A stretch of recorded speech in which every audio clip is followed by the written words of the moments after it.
My name is Kelly Cantor. I'm the Adoption Program Manager for Child Welfare Information Gateway. We're so glad you could join this year's webinar, We Never Outgrow the Need for Family. Before we get started, our operator is going to review some important webinar logistics. Thank you, Kelly. During the webinar, there will be 2 opportunities for the audience to ask questions of the presenters. You may ask a question using the Questions feature that is in the control panel at the top right corner of your screen. Feel free to use the question features at any time during the webinar, and we will address as many of your questions as time allows during the 2 Q&A sessions. If at any time during the webinar you have technical problems, please let us know via the chat feature. Please note that this webinar is being recorded and will be available on the National Adoption Month website in a few weeks. Now, I will turn the meeting back over to Kelly, our moderator. Excellent. Thank you. Okay, in a moment, everyone should see our agenda on your screen. I think you will find today's webinar to be rich with engaging and very useful information. So first, we're going to have June Dorn from the Children's Bureau. She's going to get us started with an overview of this year's National Adoption Month theme, which is We Never Outgrow the Need for Family. Then we've invited Mary Lee, and we invited her dad. Unfortunately, he is unable to join us. He works in the child welfare field, and as we all know how that can be. So unfortunately, he will not be able to join us, but Mary Lee, we have her with us, and she'll be sharing a part of their family story with us, as well as some practical examples and strategies to promote adoption for older youth. We will then open up the webinar for audience Q&A with Mary, and remember, you can send us questions through the chat feature at any time. After the Q&A, we'll move on to highlight some great online tools and resources that are available through AdoptUSKids and Child Welfare Information Gateway that we hope can be tangible sources of support for you as professionals in your work with older youth. We'll also have an opportunity for audience questions after that presentation, and we want to let you know that during that final Q&A session, you can ask questions of any of our presenters during today's webinar. Okay, and now I have the pleasure of introducing June Dorn. She's the National Adoption Specialist for the Children's Bureau and the lead for the National Adoption Month initiative every November. Thank you, Kelly. Good afternoon, everyone.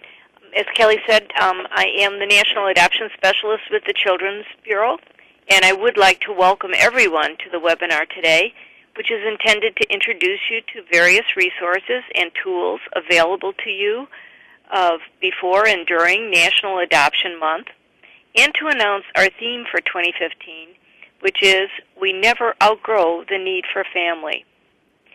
Our focus for National Adoption Month this year is on older youth adoption from foster care, and specifically on the over 12,000 youth between the ages of 15 and 18 years of age who are waiting for adoption from foster care.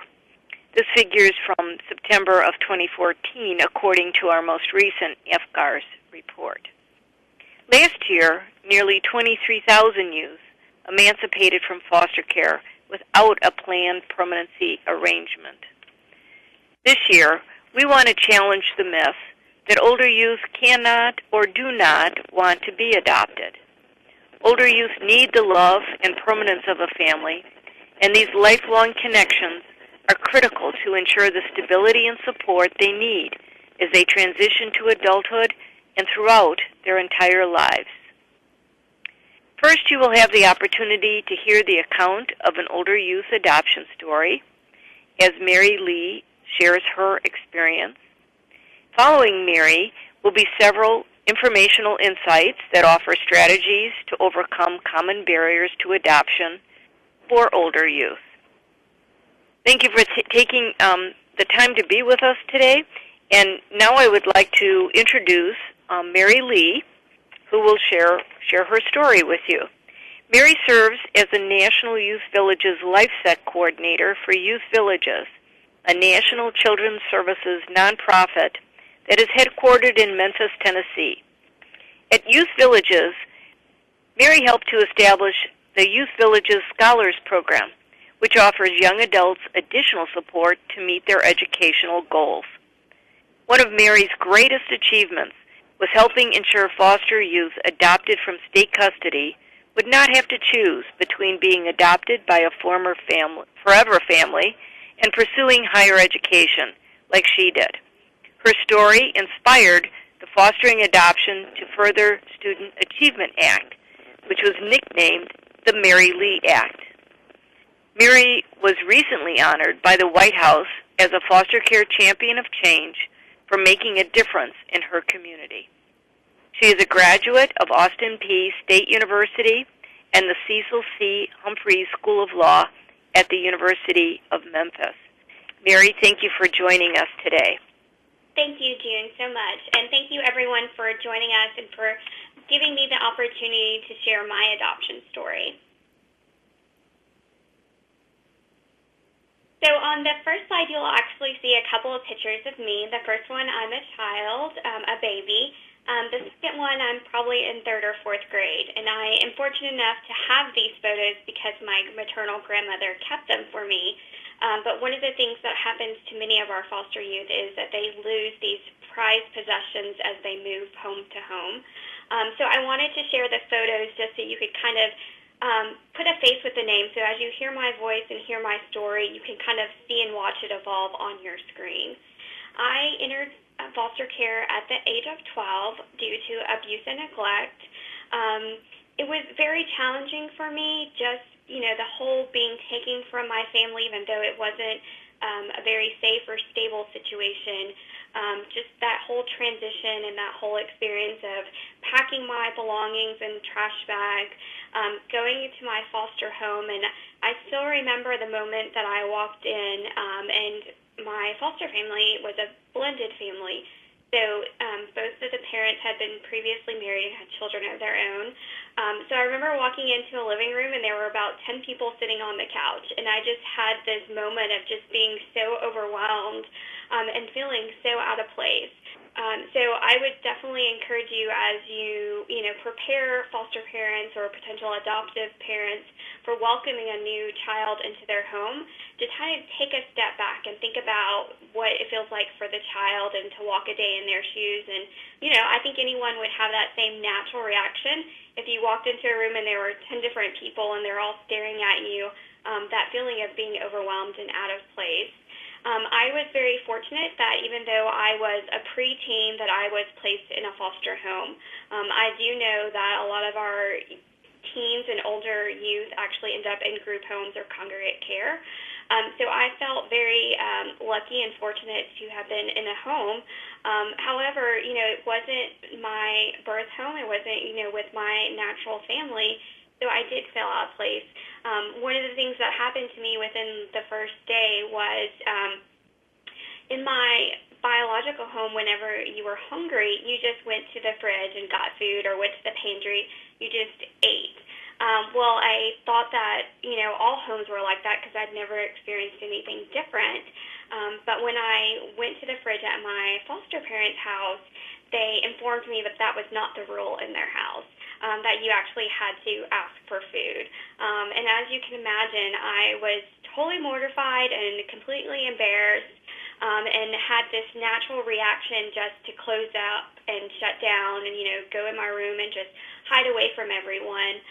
So I think it's very important, that when a young person is coming into a new home, whether it be a foster or adoptive home, that's one of the first things you go over, kind of the house rules, family rules, just so everyone's on the same page, and that everyone knows the expectations, and so you're not setting the young person up for a situation where they can have that type of feeling or that kind of reaction, because once that happens, it's a little harder for the young person to build a relationship with their foster family or adoptive family.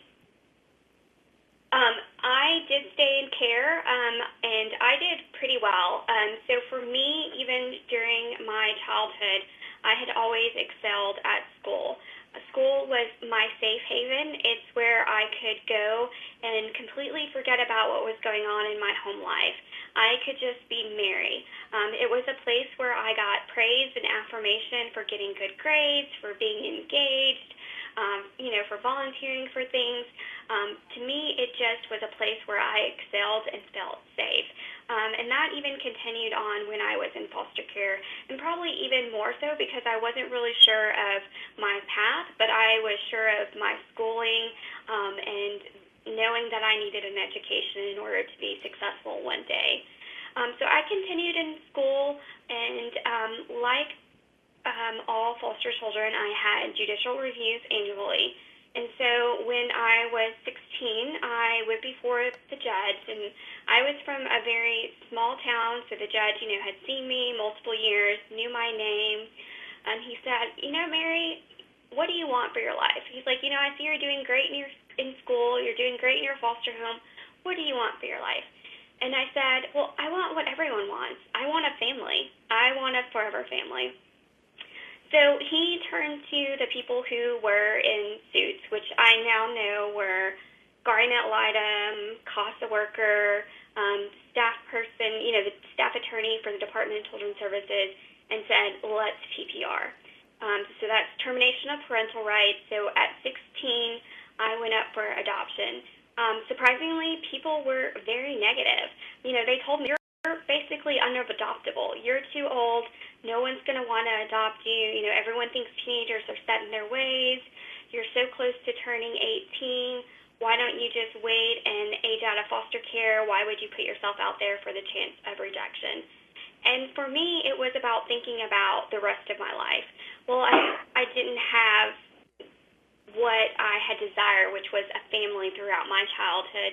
And while my foster parents, took care of my basic needs, I did not truly feel like they were my family. I always knew at any moment I could be moved, that they could choose to have me removed. So it was always just a temporary situation for me, and I knew that I wanted a family. I knew when thinking about my life, I wanted someone to celebrate my graduations with.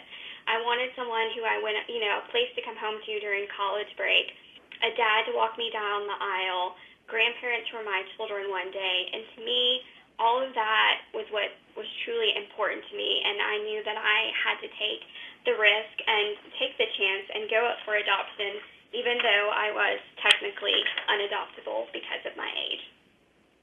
On the next slide, at the bottom of the screen, you'll actually see a family book. So one of the therapeutic things that I did while I was going up for adoption and waiting for my forever family to be found was I created a life book. So I took all of those pictures and mementos that my grandmother had kept for me, school awards, all of those things, and created it into a life book that even today I still cherish, and I hope one day when I have kids that I can show them and explain my childhood to them. But something that the adoption committee did was they used my life book to show prospective families who were interested in adopting me. And so the family who they chose for me actually created a family book. And so I remember coming home from school one day, and my adoption worker was sitting in my foster parents' living room, and she said, the adoption committee met today, and they selected a family. And if you open the family book to the first page, you'll see the family that wishes to adopt you. So let me just say that I was ecstatic. One, that there were more than one family who were interested in adopting me, which proved all those people wrong, that I wasn't unadoptable, that teens still have hope of finding forever families. And then secondly, I just couldn't wait to meet the family that was going to be my forever family. So I opened to the first page, and to my surprise, it was actually my DCS case manager and his family. And I was completely shocked. Let me just say that, and you all are workers or, work with young people, so you've read case files, you've heard stories, and here was someone who had heard my entire life history, who had probably read everything about me, good, bad, ugly, and who chose to make me a part of their family. So for me, that was just truly life-changing, knowing that I was lovable and that there was a family who wanted to make me a part of their family. So since I was already 17 by the time the match was actually made, we did overnight visits, weekend visits, and then my family, the adoption worker that was working with us said, why don't you all do an adoption ceremony? So if you look at the page or the picture on the top left, you'll see a picture from our actual adoption ceremony. And this was just great because it was an opportunity for me to get to meet my extended family. So in this picture are my parents, my sister, and both sets of grandparents. So the extended family was welcoming me into their family. It was also an opportunity for me to say goodbye to, the friends that I had made in my foster home, and kind of take this next step and move into the next phase of my life. So it was a ceremony. But it also let me know that my family was very proud to be adopted me, and that they wanted everyone to know that I was going to be a part of their family. So it was just a way for our family to celebrate that moment, which was very important for us, and it changed our lives. And I would just say for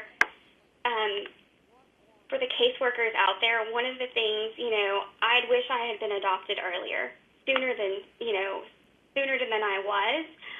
But part of it was also we had this kind of perception that young people don't want to be adopted, that when you ask them the first time, hey, are you interested in being adopted, and they say no, then you just walk away. And for me, I think it was, hearing other people's stories and knowing that I needed a family.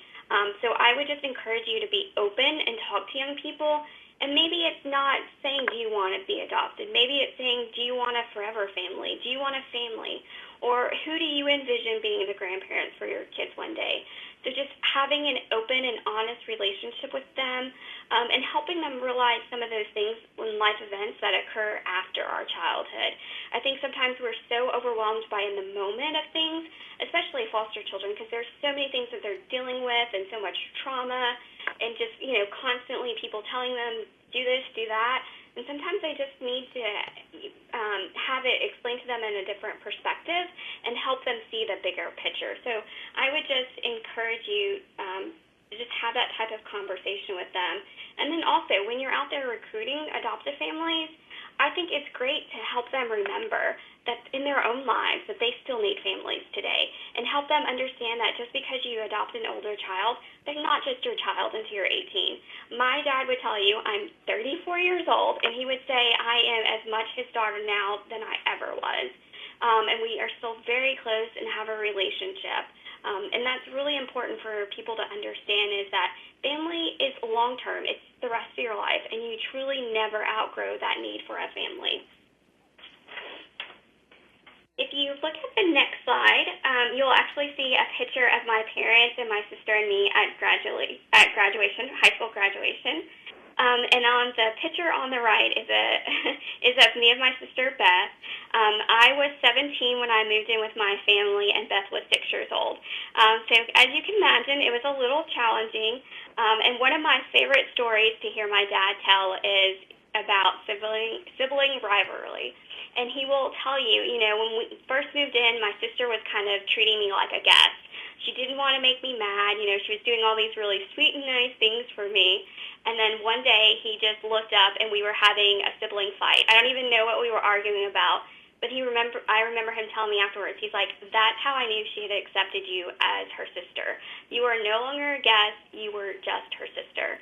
And it's amazing to think about those things. These young people, when they move into your house, they're still just people. They're normal teenagers, and there are going to be those normal things that happens in family, like conflict, like siblings fighting. All of that stuff is normal, and we just have to remember that and embrace that. So I just love sharing that story that my dad shares with us. The next slide is a picture of my college graduation. And then the picture below that is of my law school graduation. As I said, education was my safe haven, and it was the place where I excelled. And so I just continued on my life path of utilizing that. It's something that gave me great joy and happiness. And it was also a way for me to use my experience to help others. So I felt empowered by that, and knowing that one day that I could use my personal experience and professional experience to make a difference in the lives of others. So I continued on that path, but I think it's important that I had a family there who supported me. And so when there were times that were challenging or times when I wanted to give up, I always knew that I had that safety net and that my parents and my sister would always be my cheerleaders who would say, you know, you can do this, you're strong, you've overcome so much, just keep going. And so I think that's important, and I really think that that's what all young people, that's what every person, it's just kind of a basic human need, that we need that type of support and that type of connection and belonging with others. And so for me, that's what my adoption has done. And I know it has the potential to do that for all of the other young people who are waiting to be adopted. So that kind of plays back into that conversation when you talk to older youth or teenagers about being adopted, making it a discussion, you know, not trying to force it on them, but just helping them understand the real importance and need of having a forever family and having a support system. And, you know, even if you share examples of other young people, I would love for you to go back and say, hey, I heard this story that Mary Lee was telling. She was adopted as an older youth, and she talked about what her family means to her like 16 years later. I think young people need to hear that they need to hear success stories. A lot of times we only hear about the bad things, you know, adoptions that aren't good fits or, you know, situations where it's not a good match. But we need to share young people the experiences of when it does go well, when it's positive, and when it can have a lifelong impact for them. And young people need to know that they have a voice and a choice. You know, a lot of these young people have been in the system for years. They're so used to people telling them what to do and how to do it and when to do it that sometimes they just totally shut down, and even though you're trying to have a conversation with them, they just don't want to hear it because they're just tired of it. So, you know, trying to engage them. And one of the great things that my dad did when he was my caseworker was he would pick me up from school and take me to get ice cream. Well, I'm sorry, I don't know one person who doesn't love ice cream. So he had me as a captive audience that entire time. You know, he'd give me ice cream. I would, you know, think of him more as a friend, someone I could open up to and share. And that's how we built a rapport, and that's how he got to know me and how, you know, I would open up and say, yeah, you know, it is my greatest fear to turn 18 and not have a place to go to. I don't want to be homeless. I want to know that I have a place to lay my head down. So it was during those moments that I was able to talk to him and really think about what I wanted for my life and how I came to the conclusion that I needed to be adopted. So I would just say, look for ways that you can engage young people, you know, if they're active in sports, you know, going to a game, you know, or taking them, you know, to the store to pick out new cleats or something. Just find ways and meet them where they are. So whatever they're interested in, that's the best place that you're going to be able to engage them. You know, if it's with art or any of those types of things, cooking, baking, whatever, just finding something that will give you common ground with the young person is really the true path to youth engagement. And then ask them what they're afraid of. You know, it's interesting that, you know, we have this these thoughts about what are the myths to adoption. You know, is it because a young person's afraid they'll have to change their last name, or they won't be able to see their siblings, or their grandmother? But if we just ask a young person and they tell us that, we can help them work through that and say, you know, there are ways you can have an open adoption, or, you know, we can work with your adoptive family to set up sibling visitation. So I think we just need to have, again, that open discussion with them. The other interesting thing is that we think young people don't already have connections. We don't think that they have a permanent caring adult in their lives. But if you were to say, pull out your cell phone, tell me who are your top 10 favorites, they would probably list all of these different caring adults, whether it's their best friend's mom, whether it's their Sunday school teacher, whether it's the coach of their football team. But young people are already connected to people, and we just need to figure out how to continue to build those relationships and assess to see if one of those relationships can be a permanent placement and can lead to adoption. The next slide just shows some the next slide is, you'll see a picture of me and my dad, and that's when my dad walked me down the aisle. Unfortunately, my mom passed away right before my wedding, but it meant the world to me to have my dad be there with me. My sister was my maid of honor. You know, and it was just such a huge life event, and I can't imagine it any other way than having them there to support me and to share in the joy and happiness of that day with me. The other picture is a picture of me and my dad, and it just shows you, even the next slide, if you'll go on to, shows you pictures of my dad and sister and I, and my sister and I, that family is truly important, regardless. And you're constantly making memories. And, you know, when I was speaking with June and with Kelly when they were organizing the webinar, I said, you know, it's a story of my life, and it's actually, you know, our family's journey, and we're continuing to be on this journey. It didn't end the moment my adoption was finalized. It keeps going and going, and my family are going to be a part of my life forever, and I'm going to be a part of their lives as well. And it's funny because my dad will occasionally tell me, you know, I'll ask, like, he'll be telling a story, and it actually happened before I came into their home. And I'll be like, oh, Dad, I think that was before my time. And he was like, you know, I really forget that there was actually a time that you weren't in our lives, because it just feels like you've been a part of our family forever. And that's what we want for these young people. We want them to find a family that is forever, because we truly never outgrow the need for a family. And, you know, there are families out there who don't even know it yet, but they're missing out on having a young person part of their lives. You know, I always joke with my dad, you know, when he was actually my case manager and he was transporting me, he told me that him and his wife were looking to adopt and that they wanted to adopt a baby because they couldn't have any more kids. And I said, you know what? I was like, you don't want a baby, you want a teenager. One, we're fun, and two, we're potty trained. And then, you know, he just laughed, and I said, you know what, I think you really want to adopt me, you just don't know it yet. And later on he said, you know, we did want to adopt you, and actually we were going through the classes, but we were afraid to tell you because we were afraid something would happen. But it's those types of connections, you know, just from my dad spending time with me and getting to know me, that made it even better when I walked into their home. And when I walked in, I was completely at home. I felt loved. I felt like I belonged. There were just a ton of things that my parents did to make me feel that way. And I would be happy to share some of those. But I know I'm probably over time, so I just want to turn it back over to you, Kelly. Thank you so much, Mary, for sharing some of your family stories. I know every time I hear you talk, there's always so much that I take away, and I'm sure our audience feels the same way, both professionally and personally. So we're going to open up the webinar now for some audience questions. Just as a reminder, you can ask a question through the chat feature, and kind of like the radio, we can read it on the air.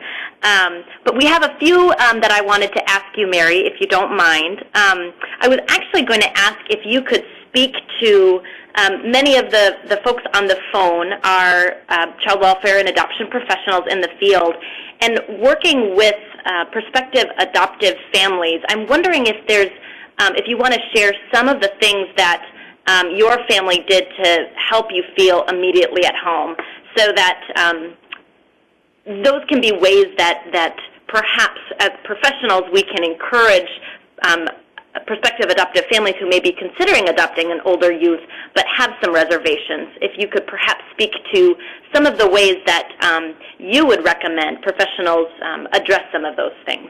Yeah, absolutely.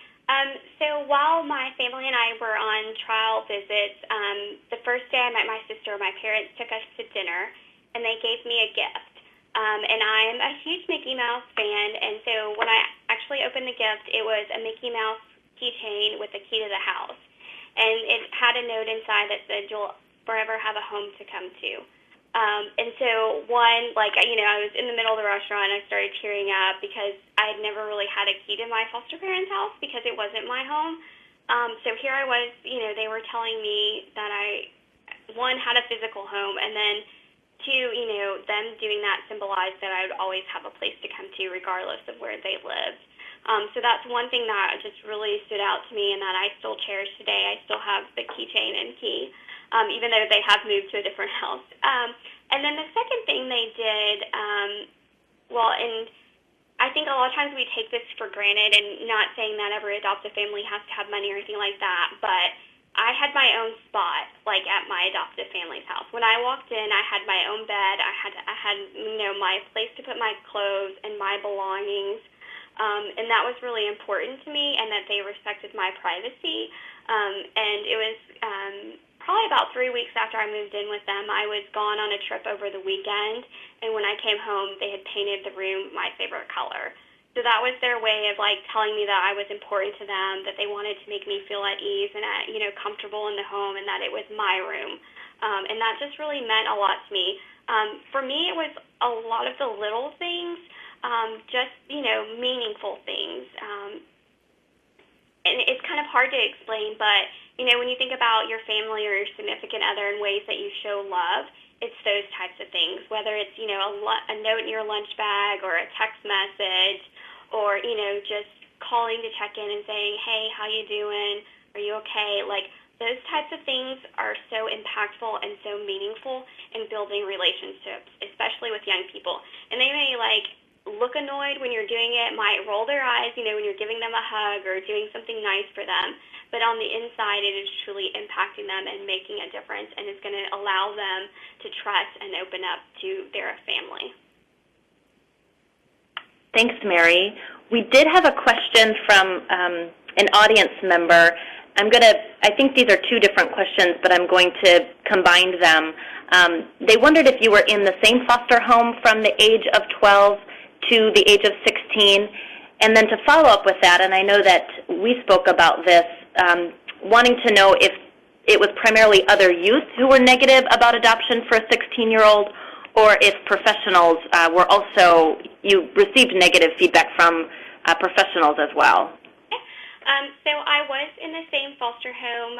My foster parents did move a lot, so I remember moving homes 5 or 6 times. And I also had a phase in my life where I went through depression and was in an out-of-home placement for about a month. Which I think is very typical of our young people who sometimes are overwhelmed with emotion and trauma and just having a lot to deal with. And that was something, that I really needed at the time, and I'm very thankful that my family was able to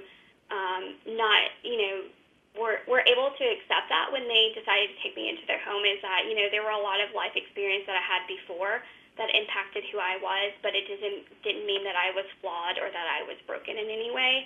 And I think we just need, prospective parents to also think about that. These children aren't broken. They're still lovable. They still have a lot to contribute to a family, and I'm glad that my parents were able to recognize that. And as far as the negativity, it was actually from adults. A lot of it, even my case, so I had multiple caseworkers and multiple adoption workers. But not my dad, and there was another worker who actually said, I just thought you were unadoptable. We kind of had this unspoken rule that anyone who was a teenager was just unadoptable, and it was better for us to keep your biological parents' rights intact rather than to put you up and terminate their rights. And then the other piece was, people saying, well, my foster parents were like, oh, you could just stay here until you turn 18. We're not going anywhere. But that's all they were offering me was until I was 18. So, yeah, it was more of adults than young people. I think young people are a lot more open-minded. Yeah. Excellent. One last question, and for those of you who are asking questions, thank you, and we will have time, as I mentioned at the end, to address some questions that we're not able to get to during this Q&A session. So, Mary, one of the questions that I thought was particularly good was, what advice would you give to older youth who are still in the child welfare system and are waiting for their forever homes? Yeah, I would tell them not to give up hope. I would tell them I'm proof that you can find a forever family and proof that it can really be forever. And I would tell them not to be afraid to advocate for themselves, to be able to stand up and say, this is what I want, and I would like your help in getting to that point. Great. Thank you. I think we're going to move on to the next part of our webinar. Mary, hang tight because we have a few more questions for you at the end. Thanks, everyone, again for your questions.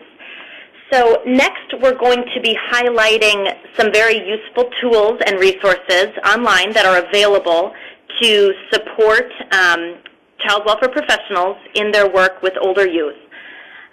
We have with us Alicia Groh, who is a consultant for the National Resource Center for Diligent Recruitment at AdoptUSKids, and Anna Marshall, the Director of Digital Media at AdoptUSKids. So I am going to turn it over now. Alicia, I'll hand the floor over to you first. Great. Thanks, Kelly. Hi, everyone. As Kelly said, I'm Alicia Groh. I'm a consultant with the National Resource Center for Diligent Recruitment at AdoptUSKids. And as part of our role within AdoptUSKids, we are part of this collaboration to support National Adoption Month. And our key role from our National Resource Center is to provide resources to the child welfare field on how to really implement the ideas that are being promoted for National Adoption Month and how to think about those kind of system and capacity issues for doing this work really well. So we have here on the screen just a small screenshot of our website, nrcdr.org. Just to give you a quick look at what you can find on our website, I'm going to talk a little bit more about some of the resources we have available. But this hopefully will either look familiar to you now, or once you go to the website after this webinar, we hope this will look familiar. So the first resource that I want to highlight, sorry, we just need to go back to the next slide. The first resource I want to highlight is one that we updated specifically to support this year's National Adoption Month theme. And this publication is called Going Beyond Recruitment for Older Youth, Increasing Your System's Capacity to Respond to Prospective Parents and Prepare Older Youth for Adoption. And as we just heard so eloquently from Mary, there are so many pieces that go into the work of recruiting and preparing families to adopt older youth and working with youth themselves to help them explore their openness to being adopted and thinking through some of those key pieces in the process. So this publication has all sorts of information about how to do all those other steps after you're doing a recruitment effort to find adoptive families for older youth. So we have a screenshot there showing the cover of this publication so that you can see what it'll look like. And within this publication, we have multiple topics that we address. We include ideas for strategies, resources, and key steps for building child welfare systems capacity to recruit and support families for older youth, as well as ideas for talking with and preparing older youth for adoption. This includes information about exploring family characteristics that contribute to successful older youth adoption, helping prospective parents prepare for adopting an older youth, and looking at some of the unique dynamics that might involve. And this publication also provides suggestions on valuable information to share with families who are adopting older youth, ways to help prepare older youth for being adopted, and strategies for helping youth be open to the idea of being adopted. The next resource that I want to highlight briefly is another great resource from the NRC and AdoptUSKids, and this publication is called Support Matters, Lessons from the Field on Services for Adoptive, Foster, and Kinship Care Families. This publication is not focused solely on older youth, but it really is relevant as child welfare systems look for ways to build and strengthen and continue their support services for all foster, adoptive, and kinship families, especially families who are adopting older youth. So we think this will provide some really helpful ideas for ways to think about implementing that kind of support to really make sure that we are providing forever families when we're finding families for older youth. So this resource has a wealth of information about support program models from around the country, ways to help make the case about the importance of support services, suggestions and tools you can use to assess your own community's needs for support services, and extensive information about effective approaches for implementing and sustaining support services.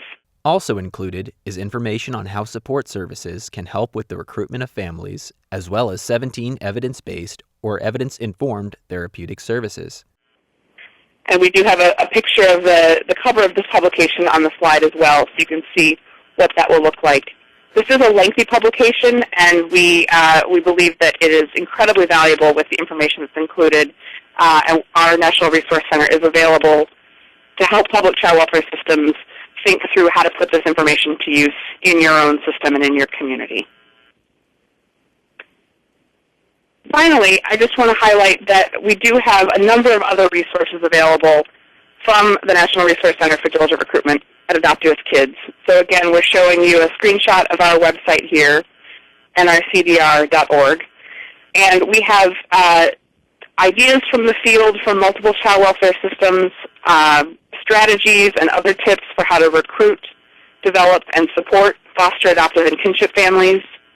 We have the resources that we've highlighted briefly on today's webinar, and we also have a number of other resources on recruiting and supporting families for targeted populations of youth, such as older youth, sibling groups, and others, as well as working directly with targeted communities of prospective parents.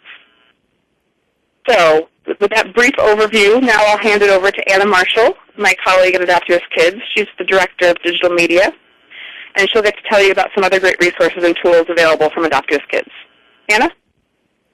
Thank you, Alicia. Another contribution of AdoptUSKids to the National Adoption Month materials and this year's website is an illustration of this year's theme, We Never Outgrow the Need for Family. So just as Mary described, it's way too easy for people outside the child welfare sector, very well-intentioned folks, to think, you know, why adopt an older teen? They're almost adults and it's too late. They don't need a family now. So we wanted to create something, a communication that was both memorable and very shareable to show that, hey, there's a lot of life after 15 when we all still need a family.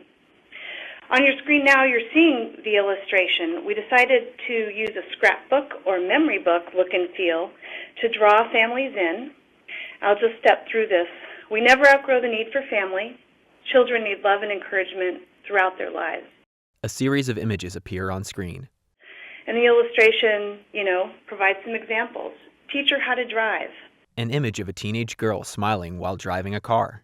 Help him prepare for his first job interview.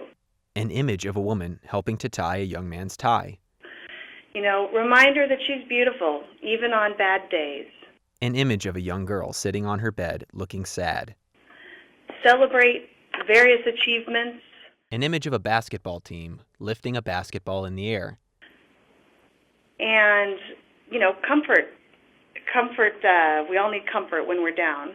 On-screen text reads, "Remind him there are other fish in the sea," accompanied by an image of a dad with his arm around his son. Cheer the loudest at those really special occasions. An image of a young girl getting a hug on her graduation day. And, of course, always, always save a place at the table. An image of a family sitting at the table eating Thanksgiving dinner. And the illustration ends with adopting a teen is the beginning of a lifetime of memories. Down the road, we may use this as a tool for engagement, and maybe you can too, asking your families and constituents to share a time on their life, in their life when they needed a family. Please feel free to distribute the illustration to your families. You can find it on the NAM website. It's also available on the AdoptUSKids site. You can link to it from newsletters, easily share it via social media, and we've even provided embed code so that you can embed it in your own web page or blog. Next, I'd like to highlight a tool for caseworkers' everyday use. And, whoops, can we have the next slide, please? And that's the Find a Family aspect of the AdoptUSKids photo listing. So we're showing a screenshot of the web page where workers can input criteria to search for families. Workers have been able to search for families on our website for children on their caseload for quite a while now, but recently we've made some improvements based on what you told us. Workers told us that they wanted to know more about families and that they wanted families to, write narratives that contained better information and were easier to read. So we revised our family registration process to require additional information. And that information includes, are you enrolled in a tribe? And are you willing to consider parenting a youth who identifies as LGBTQ? Is your home wheelchair accessible? Have you received any pre-service training? And if so, what kind? This information is really useful, especially for interjurisdictional placements. We've also asked families, we're also asking families to consider their willingness to parent children with specific risk factors, disabilities, and conditions. and then to describe any relevant experience or training that they've had with the disabilities and conditions that they selected. This next slide shows a screenshot of our improved family narrative. We broke it into pieces and asked families to answer particular questions instead of just writing their story freeform. So here you see that the narrative now appears with an introduction, a section just about their lifestyles and interests, a section about their experience with children, their support network, and other available resources in their community. And so far, the feedback that we've gotten from workers and families is that everyone is loving this new structure. Once we switched to the new registration process, then we were able to expand the options that workers have for searching for families. And the new search options include the ability to find, only families who would consider parenting a child with specific disabilities and conditions. You can also search for families in particular states. As you can tell, we are working hard to make sure that the AdoptUS photo listing is an even more essential time-saving tool for finding families for children and youth, and that's whether or not they're photo listed. But we are not done. Coming soon, we're going to be updating how we let families in the door, so to speak. We're launching a new process for ensuring that all families on our site are eligible and actively seeking a placement. So going forward, new families on our site will be verified by their workers. The families will be re-verified annually. And then in the meantime, families will be removed from search results if they don't stay active. We're excited about these improvements and grateful to the many workers across the country who submitted ideas and changes, who weighed in on our prototypes, who participated in focus groups. So thank you. We know that there's more that we can do, and we're looking forward to your feedback on these latest improvements. Please stay in touch. Next up, Kelly Cantor, Adoption Program Manager for Child Welfare Information Gateway. Kelly? Thanks so much, Anna. Okay, so everyone should now see on your screen the 2015 National Adoption Month website, which is fresh off the press, actually, as it was just launched this week. That web URL is www.childwelfare.gov/topics/adoption/NAM. We'll take you, we're already directly on the site, so you can get an up-close and personal with the new look and feel this year. It's changed quite a bit since last year, so we do hope you like it. On the home page, you'll be able to read information about National Adoption Month, as well as learn more about this year's theme, We Never Outgrow the Need for Family. You'll see we have information and resources available for several audiences: child welfare and adoption professionals, adoptive families and prospective adoptive families, as well as youth. This year we also have a video gallery that is dedicated to youth voices, and as Mary mentioned in her presentation, how important it is for young people to hear about the stories of their peers. Sometimes that can be much more effective than adults speaking into their life. So this is a place where you can watch youth speak about their experiences with adoption or waiting to be adopted. Now let's take a look at the Resources for Professionals page. You'll see we have information for topics very relevant to this year's theme, including recruiting families for older youth, supporting well-being and promoting permanency for older youth, as well as state and local resources. This year, we also have downloadable frequently asked questions, specifically about older youth adoption, similar to some of the questions that Mary mentioned too, that young people often have fears about adoption. So these are now downloadable that you can print out and provide to share with families or youth that you may be working with. So please check out the website this year. Let us know what you think. That web URL is www.childwelfare.gov/topics/adoption/NAM. So next up, we will be having another audience question and answer session. You all have been submitting some excellent questions. So we're going to open up the webinar again to answer them. I'm going to actually say that anything any of our panelists, these are questions for any of our panelists. We'll direct this first one to Mary, and then if anyone from AdoptUSKids wants to chime in, that would be great since you all have some resources specifically to target some of these questions. One of them, Mary, is how do you suggest and how should a worker respond if a young person says, I'm tired of you always bringing up adoption? Yeah, that's a great question.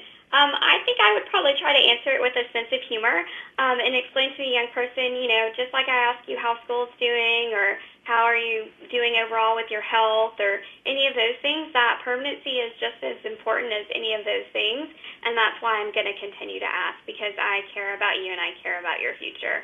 And I think if you say it in that kind of way that the young person understands that you're doing it from a place of caring and not just that so you can check a box saying, oh, okay, I asked this person about adoption and things like that. And I think it also goes back to how you frame the conversation and making sure you're really getting to the point of why the young person doesn't want to be adopted and making sure that they can really articulate that, because, again, it may just be based on one of those fears that we can help problem solve. Excellent, thank you. So for the Find a Family feature, Anna, from AdoptUSKids, this one is going to be directed to you. The question is, one of my prospective parents said that she wants to help an older child but wants someone with no behavioral issues. I did my best to explain to her how trauma affects youth and their behaviors. What would you say to this parent? And you can also go on to answer specifically about searching for families who are willing to accept particular behaviors and how that works. Well, it sounds like the worker, explained that many kids who have had tough experiences in their families, of course, have some behavioral issues. In terms of the Find a Family tool, you are willing to, prospective parents can choose to select or to search for kids or to select what the conditions that they're willing to accept, and they can do none, mild, moderate, severe.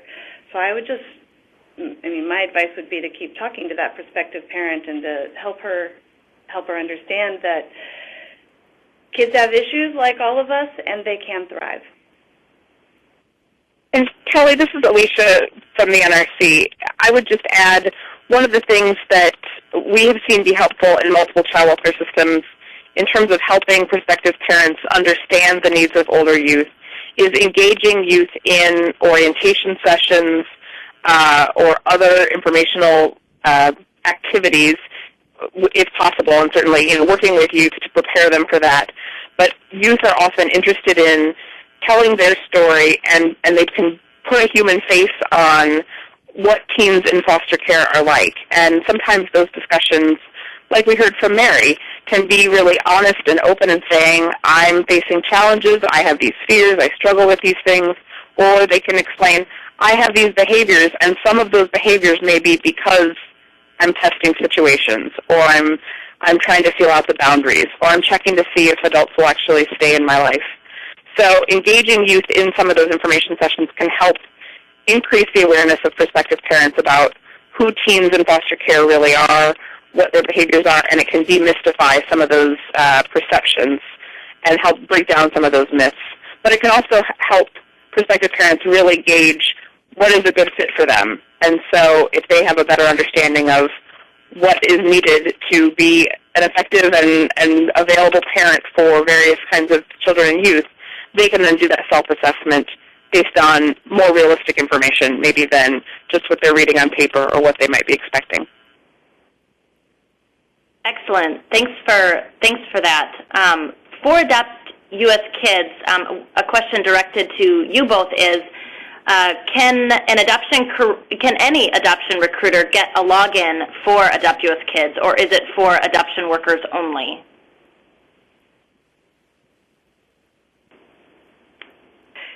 Hi. Yes, any recruiter can get a login. So please just come to AdoptUSKids.org, the For Professionals section, and you should find in the drop-down there a way to register. The next one is that some families on AdoptUSKids are showing up as inactive when doing a family search, and just a question about monitoring inactive families for professionals looking for prospective families.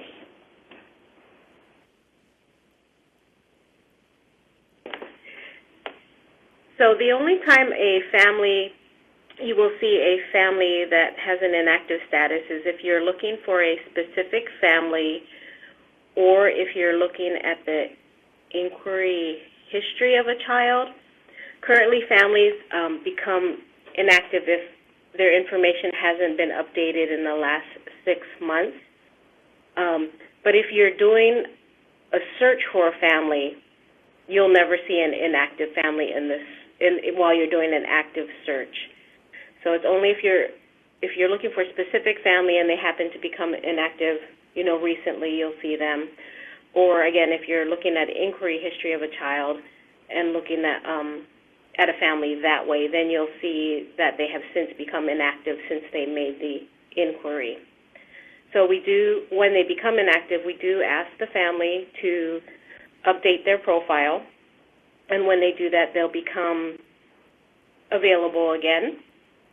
And so if a family has been inactive for a while, though, that means that they are currently not engaged with the site at this time.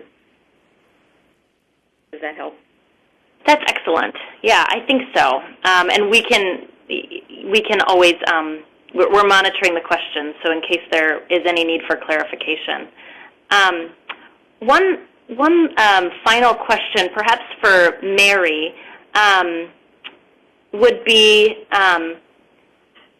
how do you help older youth who feel a strong loyalty to their birth family and being able to maintain that contact appropriately, or who might say they plan on returning back to their birth family when they turn 18?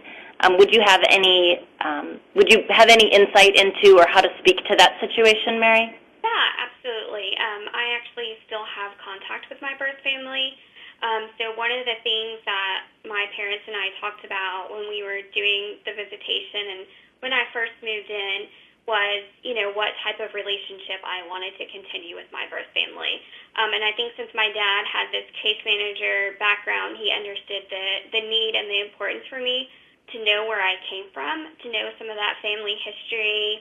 And since I did spend time with my biological family as a child, it was just good to keep that part of my life. And so for them, it was all about reassuring me that I was just adding on to my family and my support system, and that they were never going to try to replace my family or take them away from me.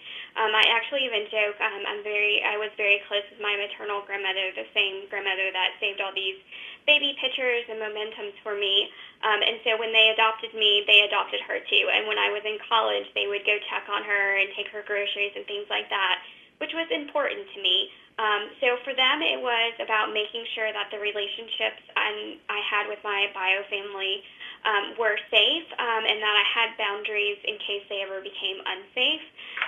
And so I just respected the fact that my parents gave me that leeway and that latitude to make that decision on my own, and just help support that and help me establish healthy guidelines. I don't think you can ever tell a child or a young person or an adult who they can and can't have in their life and not expect negative things to happen out of that conversation. So I think it's just about ensuring that the young person and their prospective adoptive family are just open and communicating, and that's what they need anyways to make the relationship substantial and to maintain it forever. And I think it's just understanding that you're not taking away from a young person and part of who they are. A lot of our young people are going to have those questions about where do I come from, where do I get this health condition or this personality trait, or, where do my brown eyes come from? So it's just important that we understand that and that we know that that's a conversation that needs to happen immediately. Excellent. Thank you. So I think we're going to wrap up the webinar for today. I just want to thank everyone for joining this year's National Adoption Month webinar. and for participating so well in the Q&A sessions. I hope that you have been reminded how important family is throughout our entire lives, and that you were able to take away some practical strategies for overcoming barriers to adoption for older youth, as well as we're able to learn about some online tools and resources that can be very practical and are available for you to support the adoption of older youth. You will see the contact information for AdoptUSKids is on the screen, support@AdoptUSKids.org, and for NRCDR@AdoptUSKids.org, as well as Child Welfare Information Gateway, which is info@childwelfare.gov. Again, thank you so much for joining this year's National Adoption Month webinar, We Never Outgrow the Need for Family. Please do reach out to us if you have any questions. Thanks again, everyone.